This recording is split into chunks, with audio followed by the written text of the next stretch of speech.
Welcome, welcome, welcome. So it's that time to get into the future and to understand what is actually happening. So I'm super, super excited to be inviting and to have Clem Sunter to be able to talk about the latest global scenarios and also the local ones for the world economy. You know, it's really interesting because we live in really interesting times. And, you know, when you consider we've had the Ukraine in the last 2 years, the Ukraine conflict, we had inflation at all-time highs. We've had interest rates rising. We've had fuel prices rising. We had the stock market up and down, load shedding in South Africa, the Israeli conflict, the assassination attempt of Trump, the Labour winning by record margins in England, the GNU in South Africa, Biden quitting the race, Trump's landslide, you know, all the current tariffs and everything, America first, and then, you know, more recently, the land policy that's going on. And I remember when I was talking to Clem at the end of last year, and I said, hey, what about if we do a presentation on the scenarios and where the world is going at the beginning or sort of end of January? And he said, Scott, Donald Trump gets into power on the 20th of January. We need to give him 6 weeks to just kind of see what's happening and where he's going to go. And my word, I certainly didn't expect everything that's happened in those 6 weeks. So the question I have for all of you that I would be asking myself while Clem is sharing with you his insights, his scenarios, his probabilities, and his flags, is how do you actually protect your wealth? When one considers everything that's going on around the world, all the uncertainty, all the lack of understanding, et cetera, what do you actually do to protect your wealth? And so this is what this presentation is all about. It's to get insight and to get understanding. And I'm very, very grateful that once Clem has given us the scenarios and the probabilities and the flags, he's also going to give us the opportunity to ask him questions. So if you want to just go to the link, you can scan it, or you can go to the link, askclemsunter.com/questions. And what that'll do is it'll take you through to this group here. So this is our Wealth University. It's a free group. And you can literally go in here and you can actually ask questions. So you can see the PDF with the last flags, scenarios, and probabilities. And you can literally go through and you can see all the different questions that people have already asked. So some of them have been asking questions already in terms of that process. So that's the better place to ask questions than in the chat box in terms of, because then obviously we can use it. Tonight, no one is providing financial advice. We are trying to get insights, to get understanding, but there's no financial advice that's been given. And one of the things that I find really interesting is that many, many years ago, I remember seeing Clem. I'd watched him for about 5 years. And I remember learning each time, every year, I watched him present on the different scenarios around the world, the different flags and the different probabilities. And I remember thinking to myself, well, it's really, really useful if you actually take all the information that he's teaching, but you actually have to have a model or a framework to be able to make decisions. And so I built a model to take into account, and this was when, you know, I was mainly doing residential property investing, and I took into account the main fundamentals of investing. And then it allowed us to make better decisions in terms of which countries to invest in and where to invest. And we called it the global property system. And, you know, one of the things I've found fascinating over the years is following Clem and trying to understand what is happening with the different scenarios. I mean, most of you will remember the book, The Mind of the Fox. And I was very, very grateful, you know, in 2013, when Clem actually wrote the foreword for the book, Property Going Global. And it was really based on these models and trying to understand where to invest in the world and what to do. We've upgraded that in the last 10 years. In the last year or so, we upgraded it to Wealth Going Global. And what this basically does is it helps people know the top 5 countries to invest, the top 5 currencies, the top 15 assets, how to find the right partners and avoid the mistakes that 80% of people make, and how to build a plan over time. It's ultimately about diversifying and building diversified passive income. It's about diversifying across countries, currencies, assets, partners, and time. And I wanted to share with you a quick little video because this gentleman is a wealthy South African, and he had his wealth in South Africa, and he was looking to diversify around the world. And he's one of the people that took the understanding and actually took action in terms of implementing it. So I wanted to share this short little video with you, which I think will be of tremendous value in terms of this process. Sorry, just give me 2 seconds. I just need to get the video, share my video file with you. And Here it is, yeah. And I'm a living example of that.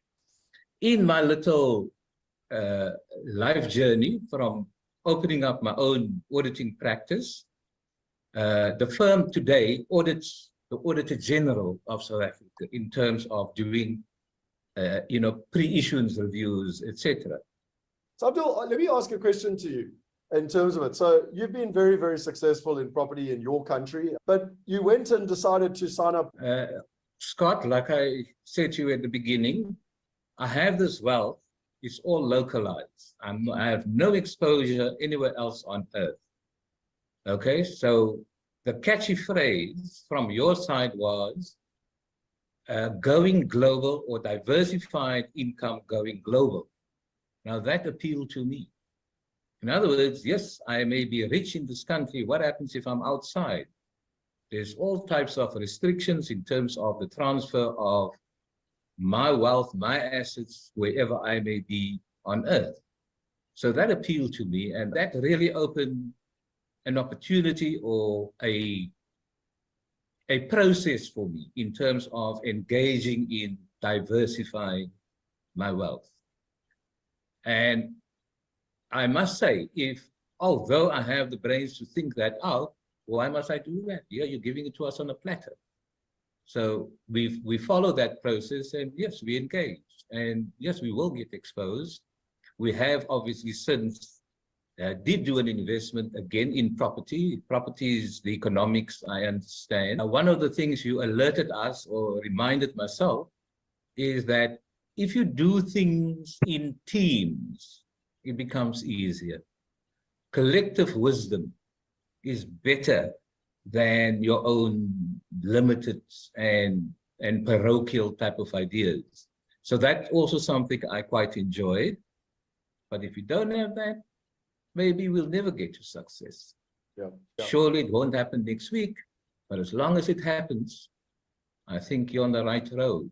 And that's the path I've chosen to take. And thanks to you, Scott. And it's never too late. The only time when you're late is when you're late. You're dead. Yeah. Up until then, you have a purpose on this earth, perform it. So I hope you enjoyed that. Abdul is an amazing gentleman based out of Cape Town and actually audits the Auditor General in South Africa, which is pretty amazing. And I always say that when one's investing and when one's taking into account all the information that you're about to get, there's two things that are important. You need the right information and you need the right partners. And so I built a gift for you. And effectively, it's a training that, for me, just like I did when you're listening now, and I strongly recommend that you're going to take a lot of notes, sit down, everything that Clem says on the scenarios, the flags, the probabilities. But what do you do beyond the scenarios and the flags? How do you actually implement it? And so I've shared with you a training where you can literally go and get it. It's for free. And it's the 4D Wealth Blueprint training. So it'll literally help you take the information to be able to make smart decisions for yourself and ultimately to build diversified passive income. So you can literally go to the link, askclemsunter.com/4D. And I've got some good news for you. We're about to embark on our Wealth Weekend. It literally starts tomorrow at 4 o'clock.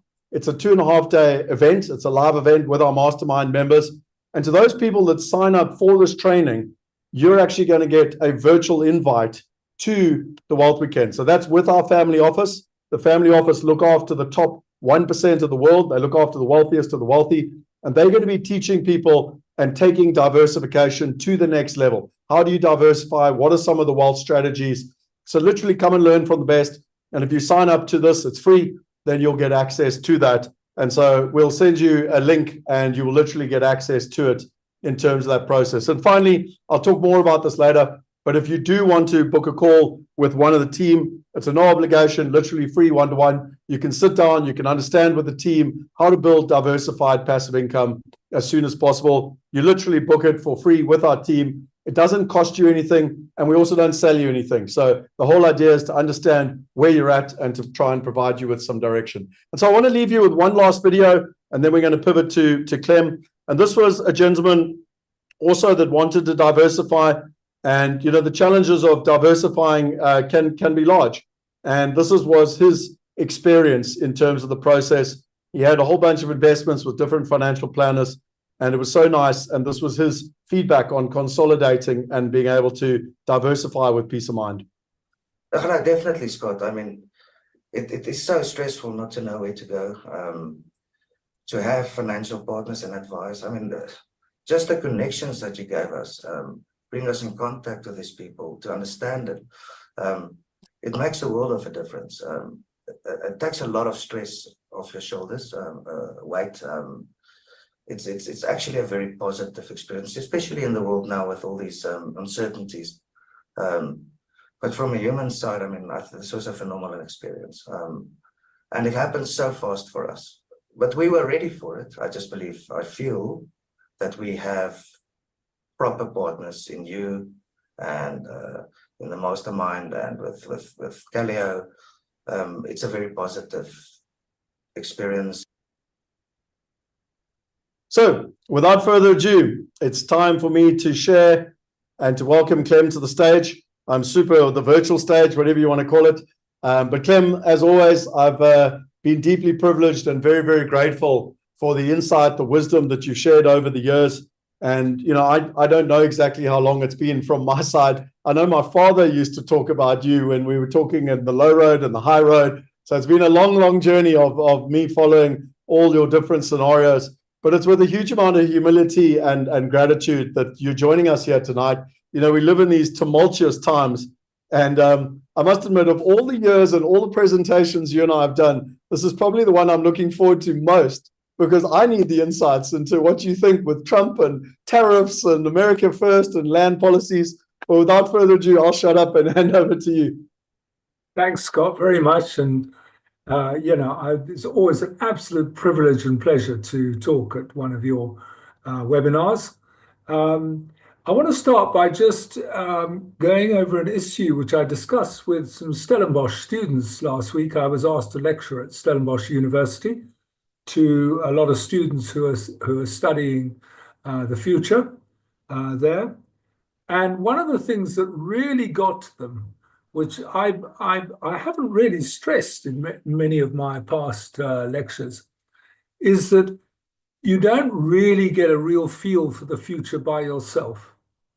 You have to actually discuss it with your friends. And that phrase, collective wisdom, which was used by the speaker in the first video, is absolutely spot on.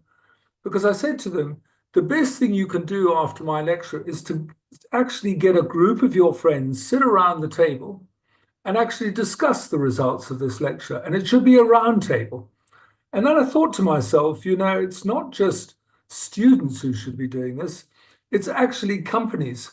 Because often when I used to do facilitation workshops at companies on their future, they would be sitting at a long table with the CEO in a throne at one end. And you know, when we had a discussion, it really was on things that were useful for the company in terms of the plan they already had. You know, because the CEO often just wouldn't want to hear inconvenient truths. And actually, you've got to blast through that kind of barrier and actually have people around with equal status at the table. And they should be allowed to speak, because often it is the guy who is down the line but has some very original ideas that gives you a real feel. And when I go through the global flags, I'm going to talk about some of the guys who gave them to me. I didn't think these flags up. They were given to me during the course of my career as a futurist at Anglo American. And, you know, I feel this is such an important point now, because the future, as Scott was saying, is so uncertain that you've got to actually sit round a table and discuss it with your friends before you make any decisions.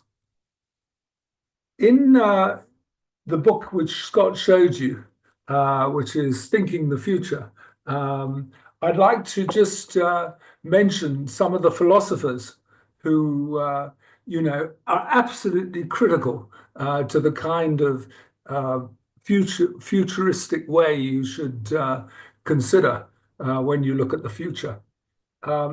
Firstly, there's the contrast between Plato and Aristotle, because Plato actually was one of those philosophers who said, you just have to sit under a tree, in the shade of a tree, stroke your chin, and think about the future and the most ideal form for the world, and then you'll have the truth. And in fact, there's a famous painting of Plato and Aristotle walking through some old building with Plato pointing his finger upwards. And that was his approach. Whereas Aristotle said, it's nothing to do with that. Obviously, you've got to have a smart mind, but you've got to look around you and you've got to consider all the evidence coming in. And you've got to consider it all the time, because that's how you build up a feel for the world and where it's going. And you can never be absolutely right. You can always improve your thinking about the future. And that contrast between Plato and Aristotle is what I call the contrast between a hedgehog and a fox. Because there was another Greek philosopher called Archilochus who said, and he was born before Plato and Aristotle, he said the hedgehog knows one big thing and the fox knows many little things.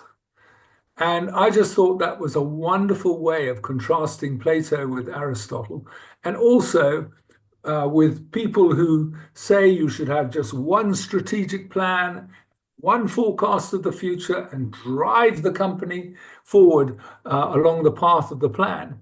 And that's very much a hedgehog approach.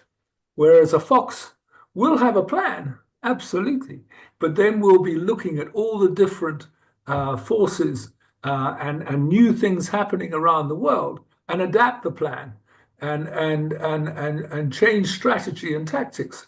And, you know, I feel certainly from the point of view of running a company and also in how you handle your investments, the latter strategy is the one that you must follow.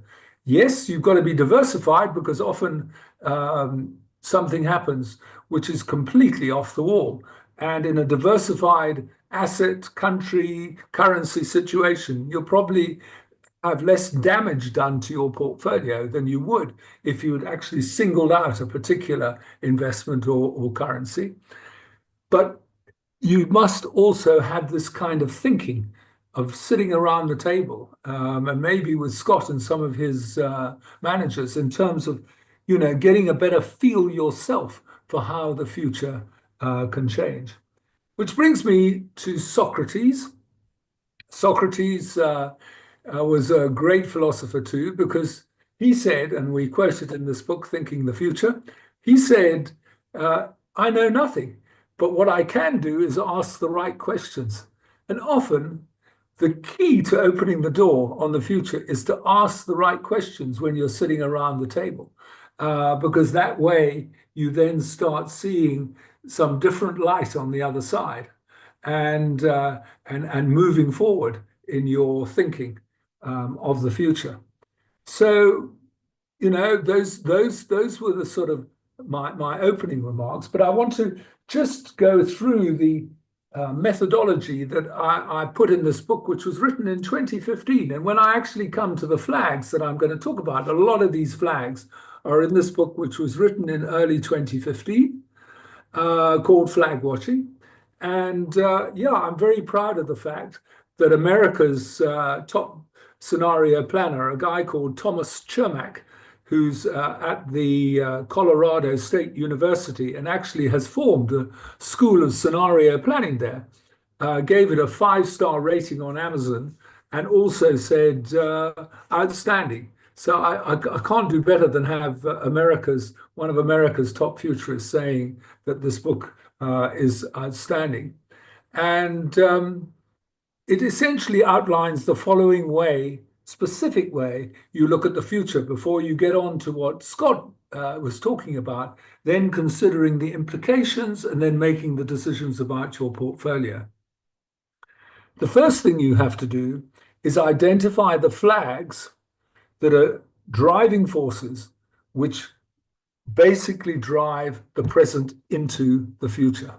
And you will see that some of my flags are very long-term flags. So it's not about sort of changing them every day. It's about selecting a particular flag, and then obviously you can then have sub-flags flowing out of that flag, which may make you change your mind a bit about the flag. There are two types of flags. There's the clockwork flags that tick away like trends, and one of them I'll be talking about is the grey flag of the aging of the many parts of the world's population and what it can do.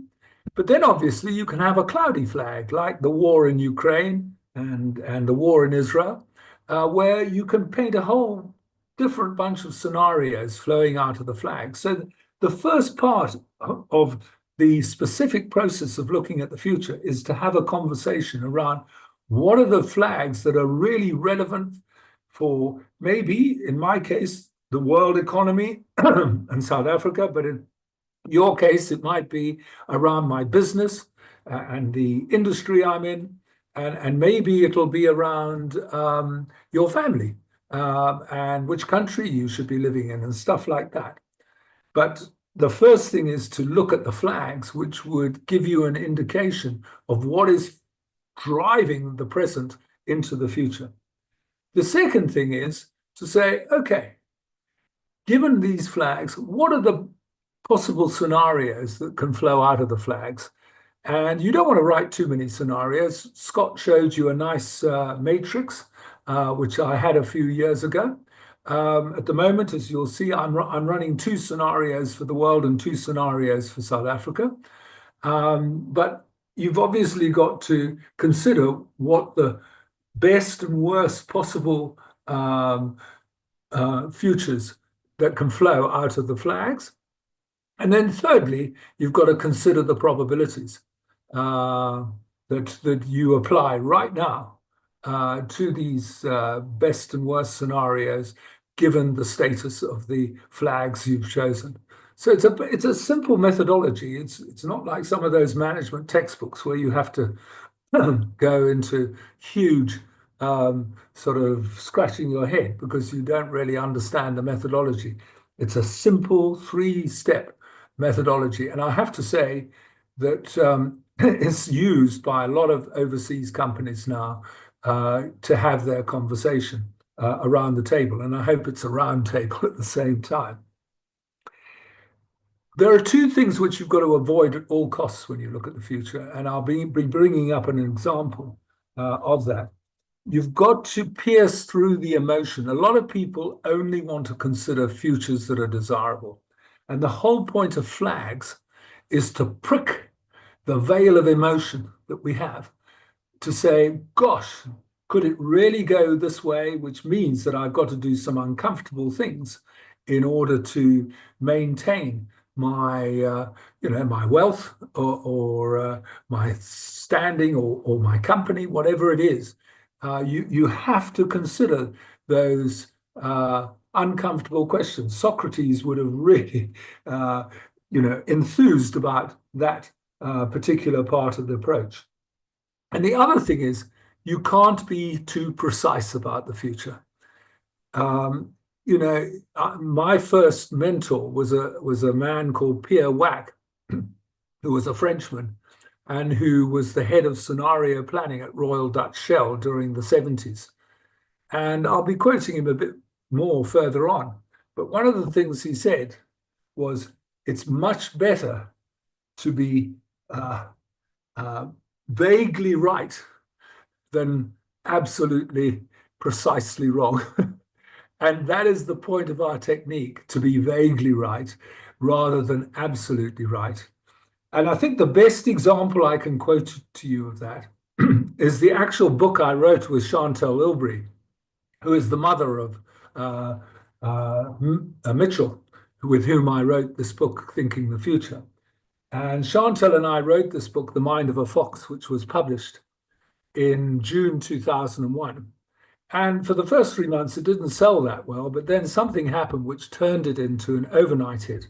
And it was the best-selling book in South Africa in 2002. And in 2003, it was number 2 because Harry Potter was number 1. And yeah, I think it's sold over 80,000 books altogether here, which is a lot. And we were very pleased.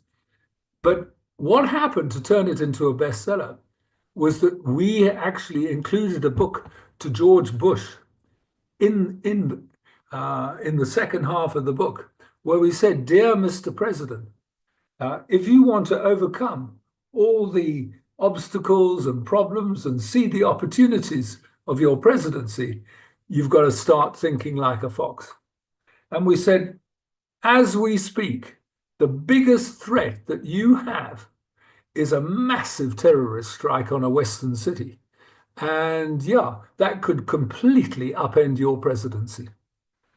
Now, notice we didn't say New York or an American city, we said a Western city. But we had this in our book. And it was amazing that, of course, 9/11 happened on September the 1st. And 6 months later, someone from the US State Department rang me and said, "We've done a literature search, Mr. Sunter, and yours is the only book published anywhere in the world which in a letter to the president said that a massive event like 9/11 could happen. How come?" So obviously I felt a bit queasy about being considered a person of interest.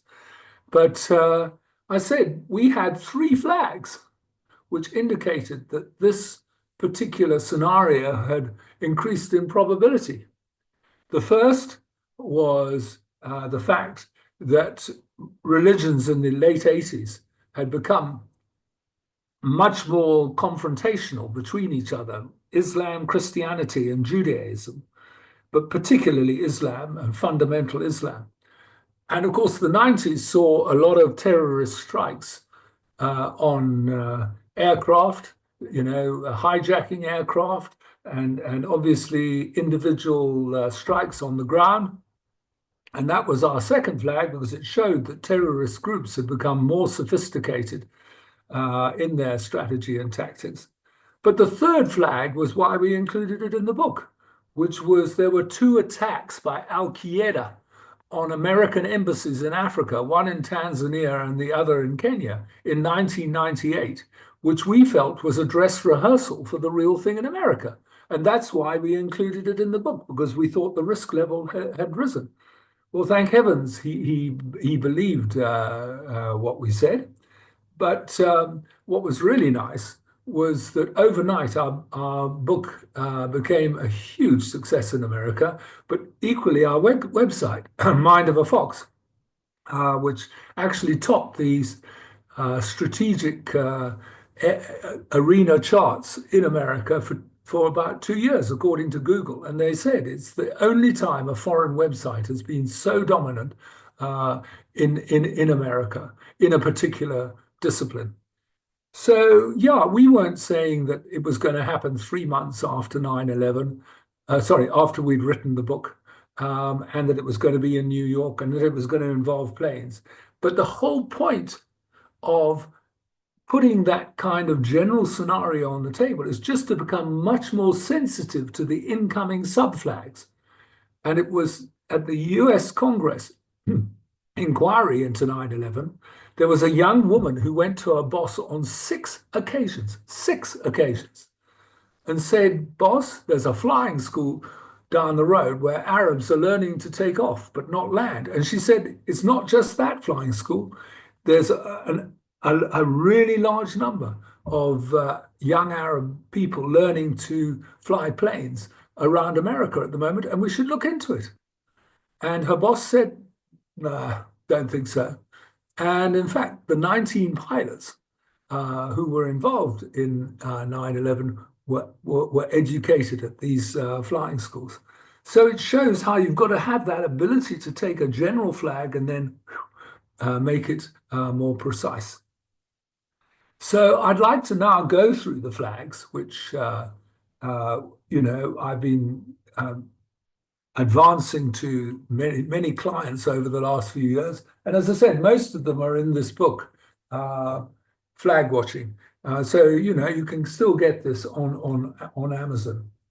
The first flag is the religious flag, and in fact, it is the first flag in this book. It was first put on the table, as I said, in the late 80s. It was a guy called Ted Newland, who was Peer Wax number 2. And we were having a kind of Anglo scenario meeting at a wonderful pub in Midhurst in England. It's called the Spread Eagle. And we followed this whole thing of not sitting at long tables. We sat around the pub, we sat in a particular room, and we discussed the future all the time. And Ted said, I'm going to give you a flag, which all of you guys are going to say, oh no, come on, Ted. And he said, it's the flag of religion. And of course we did. We said, gosh, Ted, but there's been no, war this century, big war around religion, because both the First World War and the Second World War was around territory. It wasn't around religion. You've got to go back to the Crusades and things that happened elsewhere in the world in previous centuries to get back to religion. And he said, I've been speaking to an expert who attended one of the fundamental Islamic schools in Saudi Arabia. And he said, what came out of listening to the guys educating the students was that this is actually going to be a driving force for the next 50 years. And he was absolutely right. And I'd like to read you something I said about the flag in July 2023. I said this: the religious flag resulting from the major religions of Christianity, Islam, and Judaism competing more intensely with one another. This flag led to 9/11 in September 2001 and is now focused on the current unrest in Israel and the likelihood of Iran developing a nuclear bomb. And there were 2 reasons that I kind of said the flag had moved on from watching America and Europe to watching Israel, which was that at the time, Netanyahu was trying to weaken the judiciary system. I don't know whether it had to do with his corruption trial, which has just started again. But he was trying to weaken the judiciary system, and there were huge demonstrations in Jerusalem against the government, which one very rarely sees in Israel. So it was one of their kind of really weakest points in July 2023. And then the second thing is they were still granting land to settlers in the West Bank, which was increasing the fury of Palestinians there, but also Palestinians elsewhere. And it wasn't that we said that, 3 months' time, it's like 9/11, that there's going to be an attack on Israel. But we said the risk has gone up, and therefore you should be looking at any flags that might be considered associated with this general flag. And indeed, if you read the New York Times subsequent to the dreadful attack by Hamas, you would have come across an article that was about a lady called V. Her full name wasn't given the article, but she was quite a senior member of IDF intelligence. And she had a group of junior officers, junior privates, female privates, around the fence, observing Hamas when they were drilling on the surface. And she actually wrote a scenario around about July 2023, at the same time that I published this article, which was called The Walls of Jericho. And it was taken from a Hamas document. She called it The Walls of Jericho. And it was a scenario of a mass attack on Israel. And her boss, rather like the American FBI boss who just waved the woman away, who were talking about Arab pilots at American flying schools, her boss just said, no, it's a fanciful scenario. It won't happen. And it was for exactly the same reason, which is that he totally underestimated the enemy of Hamas. just like the CIA underestimated the enemy of Al Qaeda. You have to consider the flag and whether actually that basic kind of emotional thing of the enemy will never be able to do something like this is actually the wrong assumption, because it happened 3 months later. And I've had incredible calls from the Jewish community here in South Africa and also in America saying, how on earth could you have put this flag on the table when Mossad, which is considered one of the most intelligent agencies in the world, didn't have it on its radar system? And I said, I don't know. And indeed, I couldn't have possibly said it was going to happen 3 months after, but that's why they should have listened to this woman. They should have had that approach that when somebody has a piece of evidence, you sit at a round table, you have those sort of frontline people gathering evidence with the analysts on the other side of the table, and you have a conversation about whether this is a genuine flag or not. You don't just ignore it. Now, where is that flag going to take Israel now? I don't know, because unfortunately, the kind of religious rage between Islam and Judaism is still very much there. And, with this whole handing back of the hostages, you can see that Hamas is still in existence in the Gaza Strip. And, there is that scenario that they just gather themselves together again if Israel just leaves Gaza alone. Trump has his own ideas about Gaza, that that America should take over Gaza and sort of build a Riviera resort there. But I don't think that goes down well with the neighboring Arab countries, because they think the forceful removal of 2 million people is simply totally unethical. So yeah, it's a very, very difficult thing to see where it ends. And obviously the second half of the flag, which I quoted in July 2023, of this question of Iran developing a nuclear weapon, must be very high on the mind of Israel and America. And so one of the kind of possibilities is for a major attack on Iran to destroy their nuclear facilities. Because, both the US and Iran feel that Iran is behind all the kind of terrorist groups that have attacked Israel, and they call it the Iran axis, the Iranian axis. So we'll have to wait and see. But I have to say, my kind of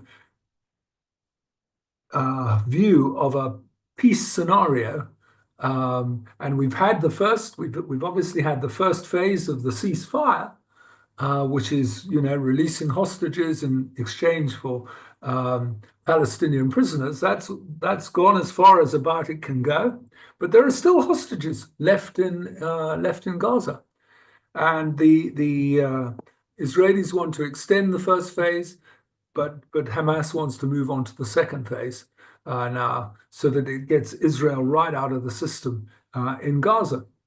And everything is fraught with this kind of religious difference. And it's why it's so difficult at the moment to see a genuine positive scenario of Israeli Jews and Palestinians working together towards a common future, because there is this very divisive flag of religion. The second flag I added after I'd written Flag Watching. It's called the leadership flag. And I wrote it I think it was about 3 years ago. I first incorporated it because I've been working for a company which had a very strong leader. And it was quite clear to me that he dominated all the discussions. And I thought to myself, gosh, it really depends on the quality of your leader in many ways as to how a company will actually perform. So when you do an analysis of a company and whether you should invest in it, you've got to look at the quality of the CEO and decide whether you think the guy is a reasonable guy, because that's an incredibly important aspect of the future. I remember quoting in the article I wrote for News 24 when I first brought up the flag, my father, who worked in London in the late 30s for Midland Bank. He was progressing up the system, but there was this young guy in Germany who was progressing up the leadership ladder called Adolf Hitler. And it changed my father's life completely, because he had to resign from the bank in 1939, join the British Army, fight for 6 years. Thank heavens he survived. And then he became a stockbroker. But that is the kind of incredible influence over your personal life that a global leader can have.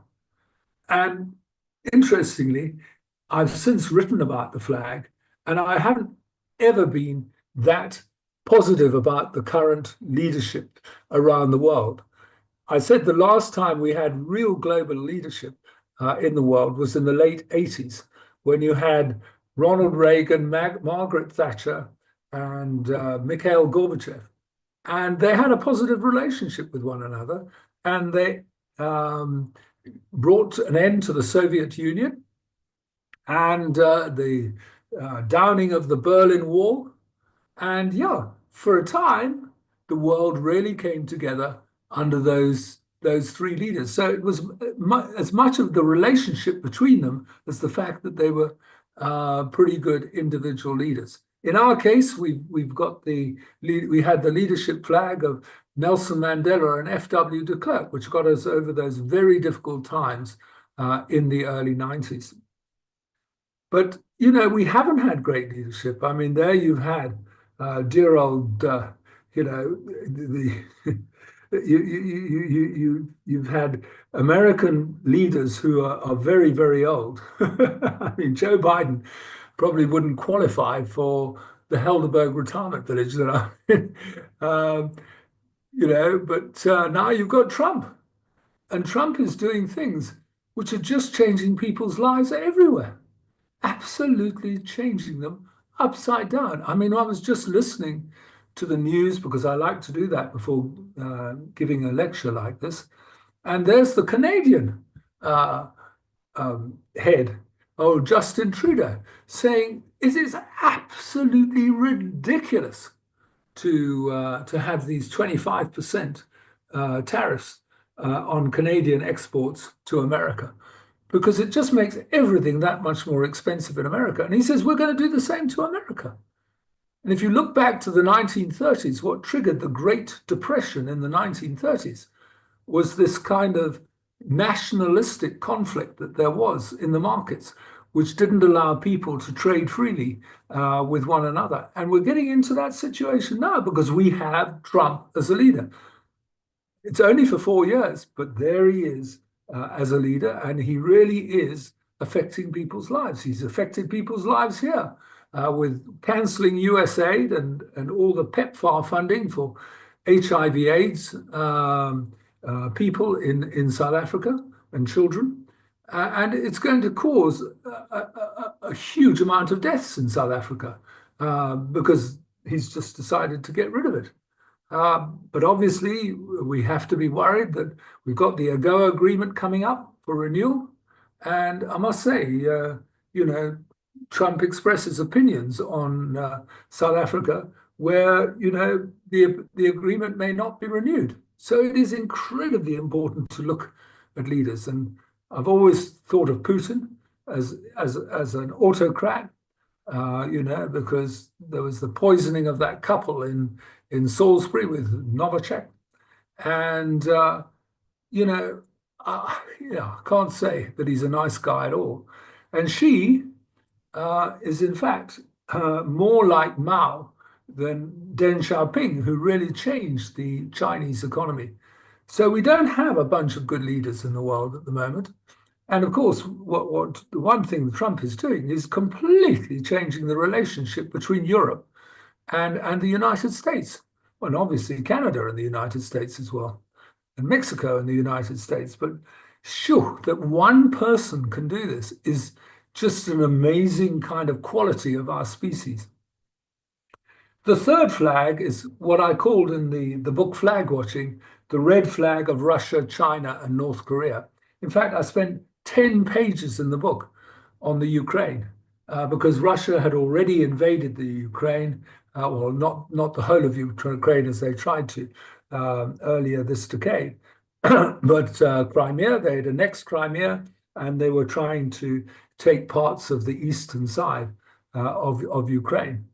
And I said, this flag has to be watched very carefully because it could end up being a World War III between America and Russia. But in fact, the scenario that seems to be developing is that Trump wants to do a deal with Putin, and he wants to do it without any Ukrainian or European kind of presence at the discussions, and do it in some Arab country and then present it to all the parties. But they may well refuse it. And so, it's a very interesting flag. Now, I think the probability of a peace deal is higher than it was when I last spoke to you. But we'll just have to wait and see. And obviously, one of the fears that most people have about this flag is that it will be the sort of Neville Chamberlain situation of peace in our time. It may be a deal for a short time, but it will just allow Putin, enough time to rearm and then think of taking over other countries as well. And obviously, the one thing that everybody found dreadful was the kind of spat in the White House between Vance and Trump on the one side and Zelensky on the other side. The second of the part of the flag is China, which has kept remarkably silent on the Ukraine, because there's one part of the Chinese flag which we have to watch very carefully, which is Taiwan. I mean, they are doing these endless exercises in the South China Seas, and apparently they've just been doing exercises off New Zealand and Australia. The Chinese are building up their defense and military might, and you've got to go on watching this, because I don't know what Trump would do if China actually invaded Taiwan. It remains to be seen whether he's going to take an unorthodox view on that. But at the moment, it would mean that America would be committed to a war against China if that actually happened. I personally still give it a low probability, because I think that the Chinese just want to keep Taiwan in the fold, so to speak. They know that if they invade the place, they'll suffer heavy losses, but they'll also destroy the island that they want to take over, which at the moment has a magnificent economy. So I'm not sure that Xi actually wants to do anything at the moment. So I still give it a low probability. And then there's North Korea, which is the third part of the flag. And you just have to go on watching that, even though there hasn't been much news about Kim Jong-un recently. Obviously, he shook hands with Trump in the demilitarized zone when Trump was last president. So maybe they have telephone calls to one another. I don't know. But, there's North Korea with 40 to 50 nuclear weapons. They've upgraded their ballistic missile system. They're still doing ballistic missile tests. And there's always the possibility that they could invade South Korea because, they are two natural enemies of one another. The next flag is, as I said, a clockwork flag. It's the gray flag of the aging of the world's population. And again, this flag was first thought up by Pierre Wack in 1988, when he said to me at one of our meetings, and maybe at the same meeting that Ted raised the religious flag, he said, you know what? If Japan ever has a property crash, its economy will never grow at the rate it has done in the 70s and 80s again. It's been growing at 7 to 8%. It will fall to 0.5%, if that, if there is a property and stock market crash in 1990, well, whenever. And I said, why is that, Pierre? And he said, because they're the oldest nation on earth. They have the highest percentage of people over 65 in the world. And yeah, old people don't do as much. They don't invent as much. You know, they just have to live. And if the population is really old, they start declining because you don't have that sort of reproduction that you have with a young population. And what's happened in Japan is that the population is declining quite quickly. And Japan has fallen to an economic growth rate between 0.5%. So that flag is still in my portfolio, but obviously I've been looking at other aspects of the flag. And one of them is that Europe and the UK are going through exactly the same problems as Japan did in 1990. They're old populations. And in a sense, having migrants does bring down the age of the population. Even Japan now is importing migrants to do that. But you know, you've got to say to yourself, there is no scenario where Europe and the UK are going to go back to a high economic growth rate, because you know the grey flag is absolutely up the flagpole there, and that applies to China now, because China had the one-child policy. China is now a middle-aged country, and its population is declining. In fact, there's one forecast I saw recently that China's population could fall to 700 million by the turn of the century from 1.3 billion. That would be huge. But it has affected Chinese economic growth to have this kind of aging of its population and at the same time have a declining population.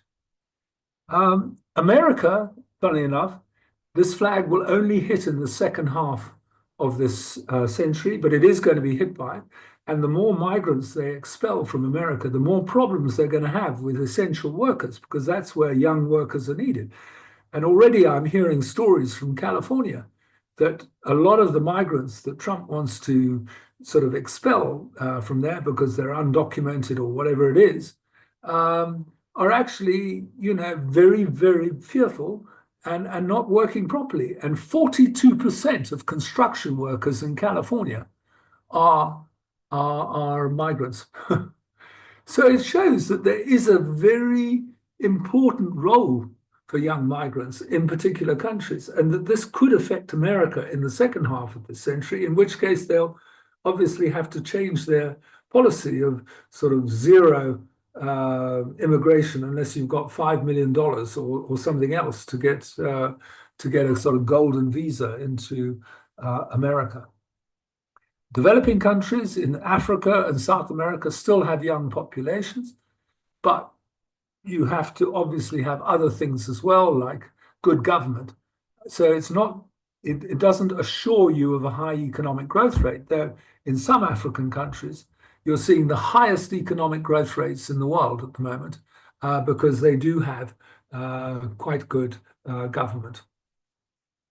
The next flag is the green flag of climate change, which I regard as probably the most existential flag in the portfolio. And again, it was brought up in a book that I wrote with two South African environmentalists, Roy Siegfried, and just trying to think of his name, the other guy, Roy Siegfried, I'll get his name in a second, but the two of them actually said in the book, I didn't write this, that it wasn't the warming up of the world that really, Roy Siegfried and Brian Huntley, sorry, those are the two guys, Roy Siegfried, Brian Huntley.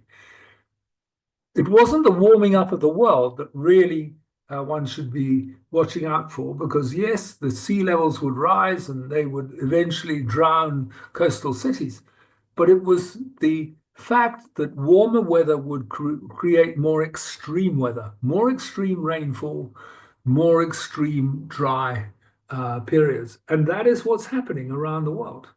In California, they now talk about atmospheric rivers, because not only are clouds getting more filled with rain because, of course, of higher temperatures. But the upper atmosphere is becoming more segmented so that you can have a very specific rainfall over a specific area, which is, 1 year's rainfall in 24 hours because of this kind of atmospheric river. And of course, there are other places which are suffering terrible droughts at the same time. Unfortunately, as I've said in previous articles about this flag, it can only be overcome with cooperation between different countries. But unfortunately, Trump doesn't believe in climate change. And secondly, you haven't got the kind of cooperation you require between rich and poor countries to have a collective kind of strategy to lower the risk of this particular flag. The anti-establishment flag, again, mentioned in this book, the fact that since 2008, the financial crash, the gap between the ultra-rich and on the one side and the middle class and the working class on the other side has widened hugely because the ultra-rich are even richer than they were in 2007. But there are a lot of working people and people in the middle class who in real terms are poorer than they were in 2007. I mean, I just take the salary of a national health nurse in the UK.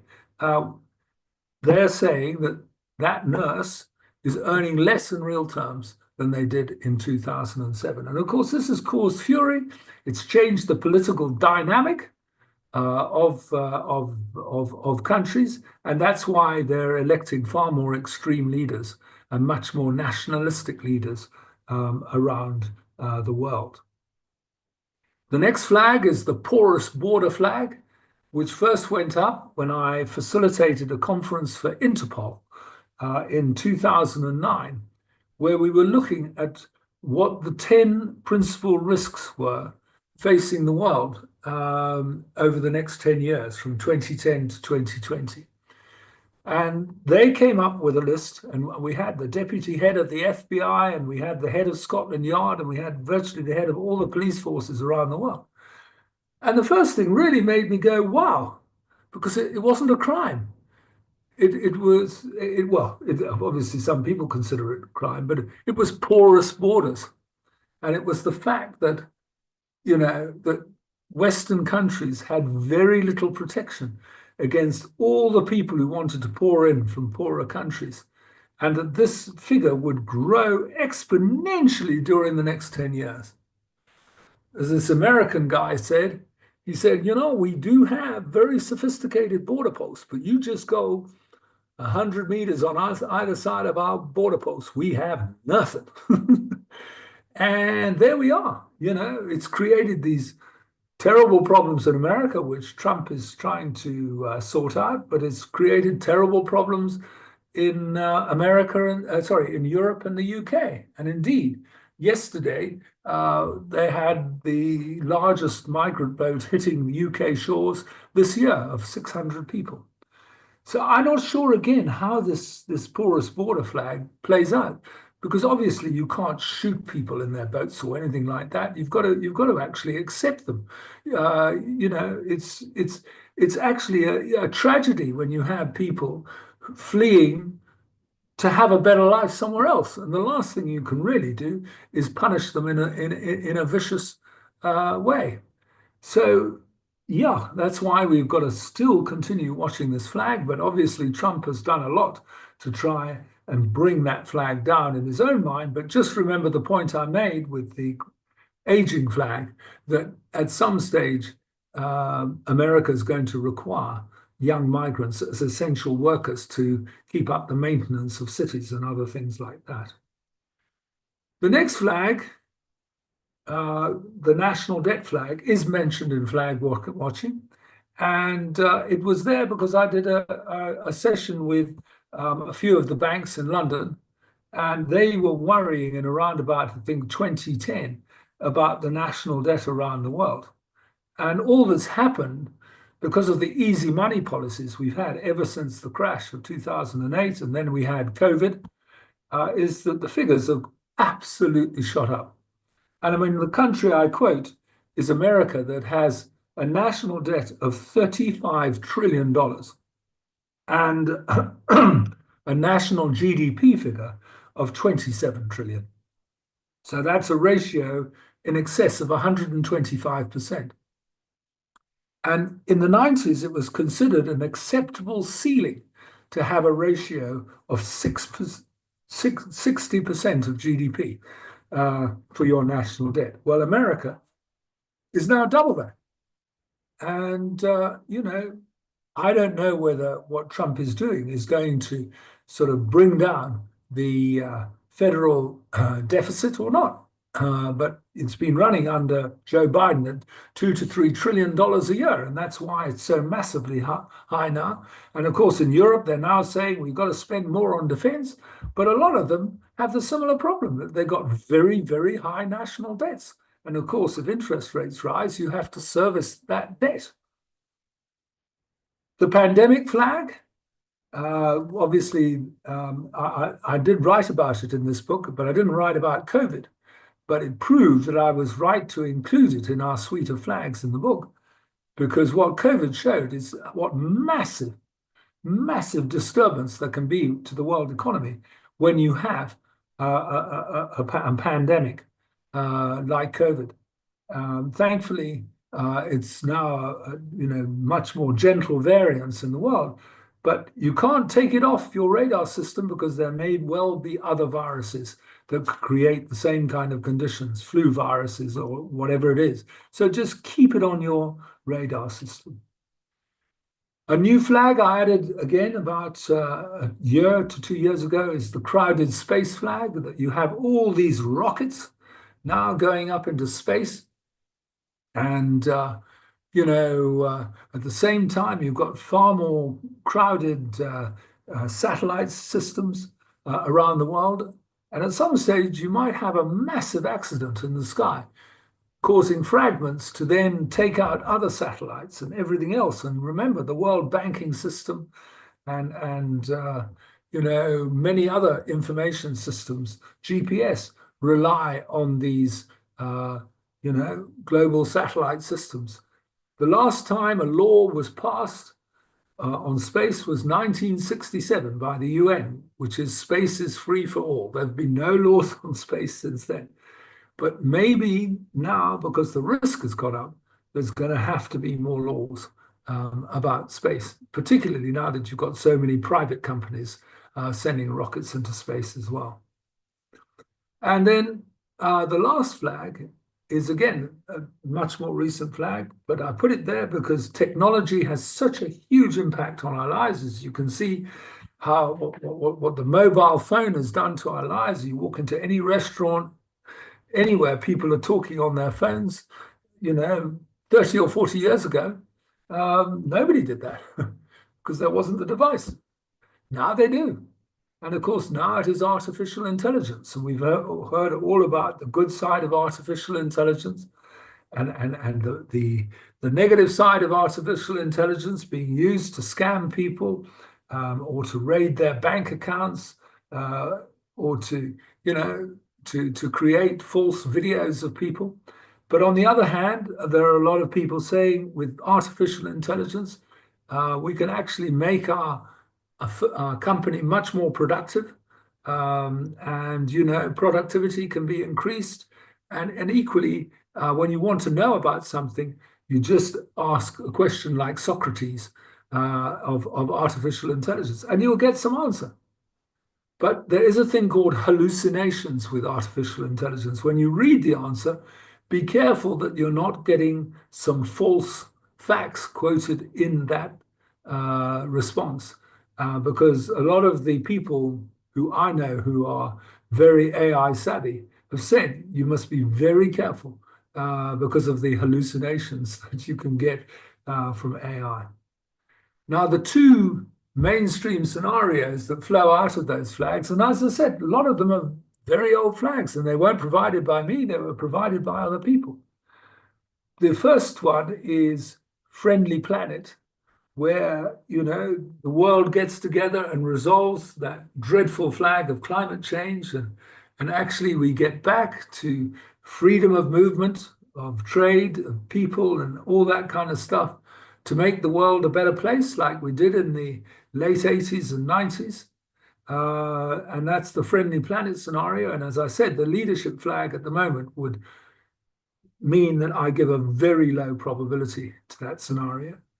And the second is called gilded cage. It's where the West gets inside the cage and just tries to keep the rest of the world outside the cage. And I thought that was a fairly reasonable scenario until Trump started the fight in the cage. And now, you know, it's just amazing. You have this incredible division between Europe and America and Canada and America. And obviously, people are trying to paper it over with diplomatic speech. But the reality is there's just a lot more dissension inside the cage, the gilded cage, than there was. So I'm not sure how much longer the gilded cage can last. And of course, you've got the BRICS community outside the cage, Brazil, Russia, India, China, and South Africa, who were the original members, and now plenty of other members. And of course, that's leading to a kind of alternative to NATO and the G20 and so forth and so on. So, yeah, I certainly will be looking at other global scenarios from now on, given the way the flags have moved under Trump. On the South African flags, I'll go through them fairly quickly. I've got the crime and corruption flag, which I've had for a very long time. It was in this book.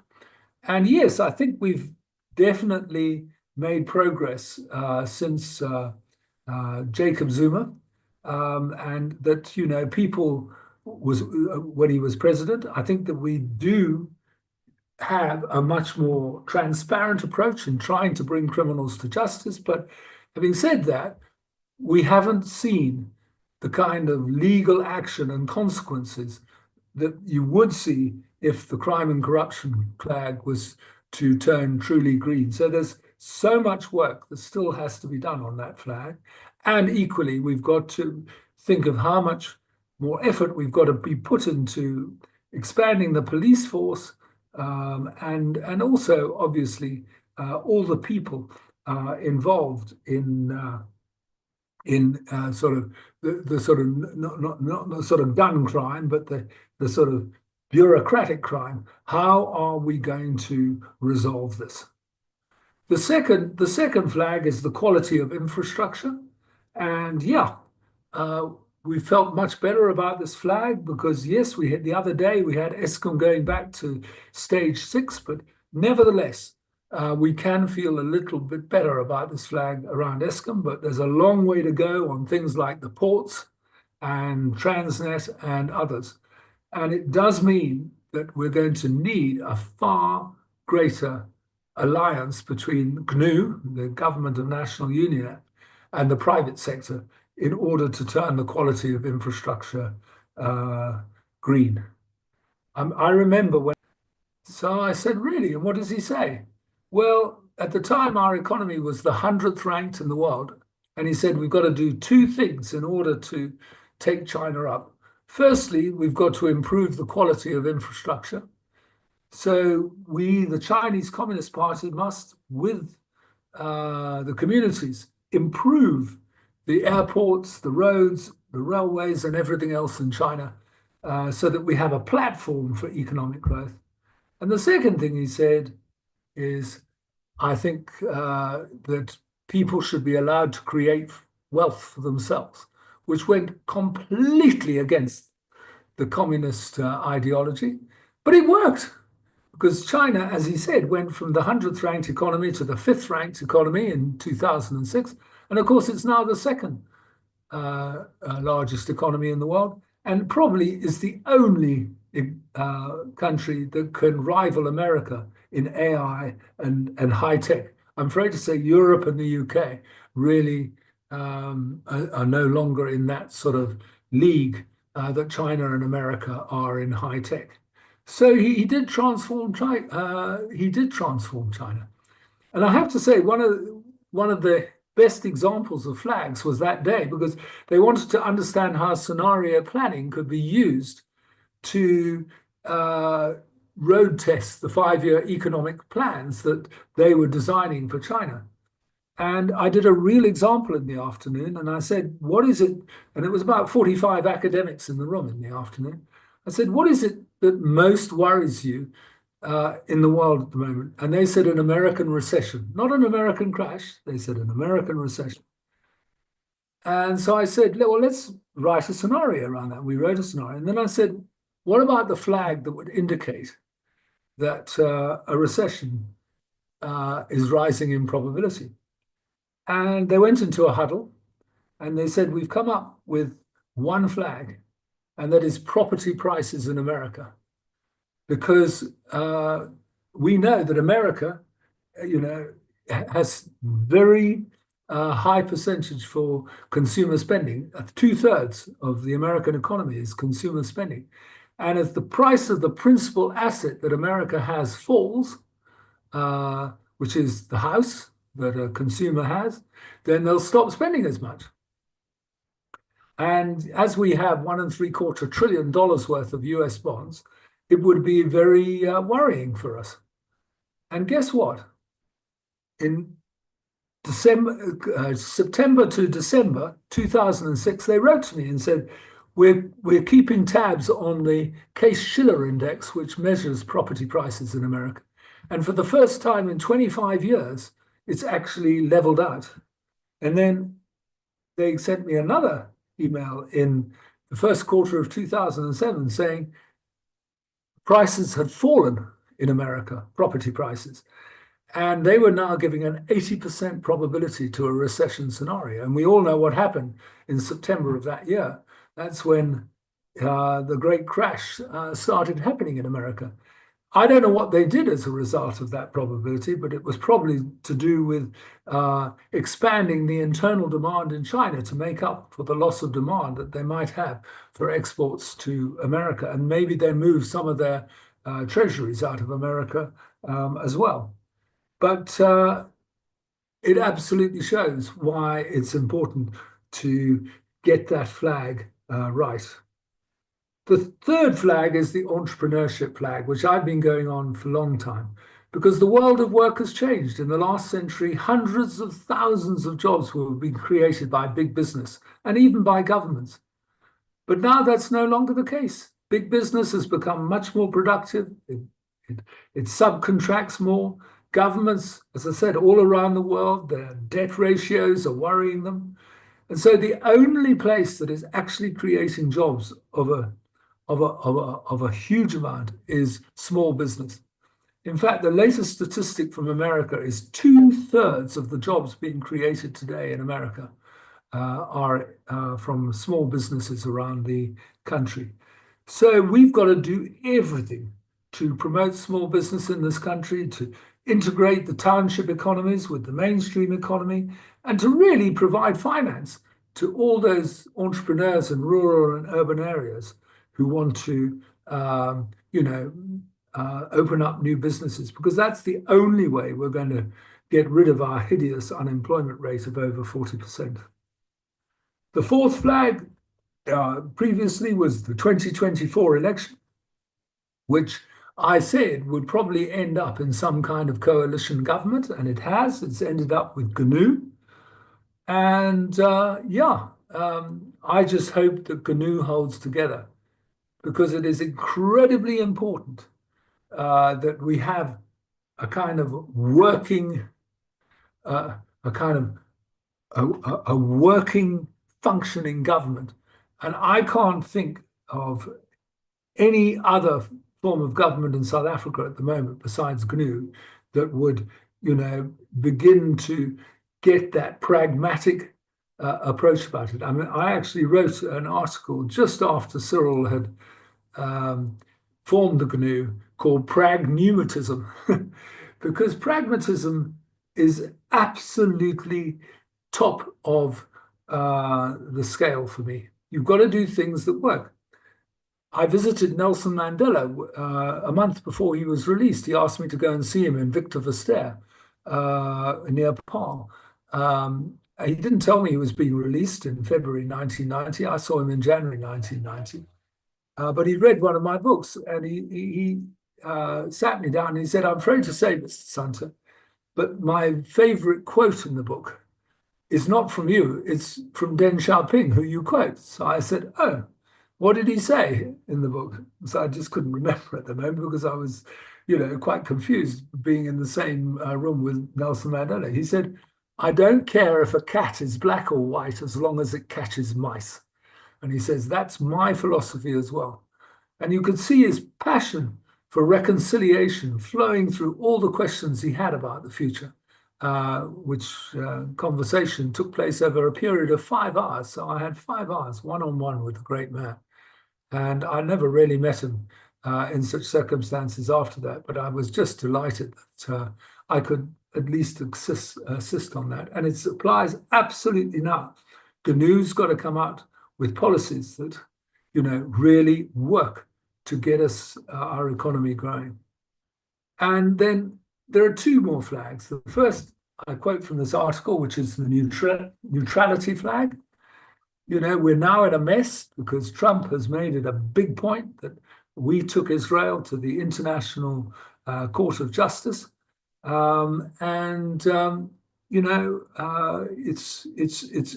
sad because, when you want to be a winning nation, you want to be able to export your products everywhere in the world. And I just pray and hope that we still can export our products to America when AGOA is up for renewal. But we'll just have to wait and see with this neutrality flag. And then the last flag was out of the book, and it was the final flag on the South African side in flag watching, and it was land reform. And of course, that has been a huge subject with Trump, saying basically that Afrikaans farmers can move to America and stop all the kind of racist stuff going on in South Africa in expropriating land for nothing. And land reform is a very, very tricky issue, but nevertheless, it is an issue, and we are going to have to do something to widen the ownership of land in this country. I actually did some work with a farmer outside Nature's Valley, a dairy farmer who was one of the largest in the country, and he had actually done 2 things. He'd allocated a small percentage of his own farm to all his employees. But the second thing he did was buy the farm next door, form a trust, and all the employees that he has are members of that trust. And I thought, gosh, that is a first. And it's the kind of thing that other farmers can do to try and take the sting out of the land reform issue. Because make no mistake, we still got to have good management of land in this country because we are a highly non-arable country. It's, I know people quote statistics about this country, but a large part of our country is desert. And in the fertile areas, you simply can't have lots of little farms. You've got to have big farming to create the kind of food supply that we need. And I think about 80% of our food supply comes from 20% of our farm. But that's what has to happen in South Africa, given the nature of our climate and the ratio between arable and non-arable land. That leads to 2 scenarios. The first is called people's economy, which is where we have a similar thing to CODESA. But this one we call a kind of eco-DESA. It's an economic get-together on how we can create this entrepreneurial economy. We've done the politics. The politics was done in the first half of the last century. We got a constitution that is a very good constitution. So that's all done and dusted. But now the much more difficult question of creating a people's economy. And we should be having a similar kind of assembly of people from the private sector and government, from GNU, to create this people's economy, and obviously to discuss things like land reform as well. But maybe that needs a separate agri-DESA. The alternative is the cautionary tale scenario, where our economic growth rate sits at sub 1% and even maybe turns negative, where violence rises, and which could end in a civil war if you don't have the right leadership here. And yeah, it could turn us into a failed state. So it is the kind of equivalent to the high road and low road, but updated in the sense that we've now got to concentrate on creating an inclusive economy, or we could still go the route of the low road and the wasteland. So there you have it. I've given you the methodology. I've given you the flags. You can, I think, still get this book, Flag Watching, on the internet, and certainly Thinking the Future is still available on the internet. I'm not sure you can get them in exclusive books now, but yeah, I really hope that you will get together in small groups around a round table, use the kind of flag methodology, and consider the flags which are appropriate to your particular circumstances, and then the scenarios, and then the probabilities, and then constantly update those flags. You don't have to constantly change the flags or anything. As I said, some of these flags have been here since the late 80s, but you've got to watch at how that flag has changed. And then you've got to actually, like a fox, be agile and do something about it, which is exactly what Scott mentioned he would do. And lastly, I'd like to leave you all with a benediction. May the fox be with you. Thank you very much. Clem, thank you very much. It's as always, it's been wonderful. Could I ask you, I mean, there's lots of questions coming through, but if you were to take the probability for the two global scenarios, and I know you said a very low probability now with everything Trump's doing, but if you were to give a guess, what would you say the probability is for your two global scenarios? I've been asked that, 10% for Friendly Planet with Trump as leader, 90% Gilded Cage. But even Gilded Cage doesn't cover what's happening because, as I said, a fight has broken out inside the Gilded Cage. And we've got to create a third scenario where the bars of the cage are bust in the by the confrontation inside the cage.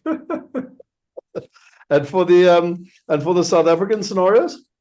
Well, GNU, you see, I obviously watched this and I thought, oh, wow, the other day when the budget speech had to be stopped because there'd been no agreement over the 2% VAT increase, I thought, oh, my word, maybe GNU is going to fail.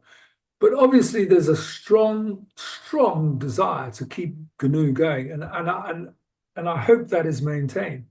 But obviously GNU have got to reach out now much more to find a sort of social consensus on what to do with the economy. And that's why we should have an economic CODESA and maybe an agridesa as well.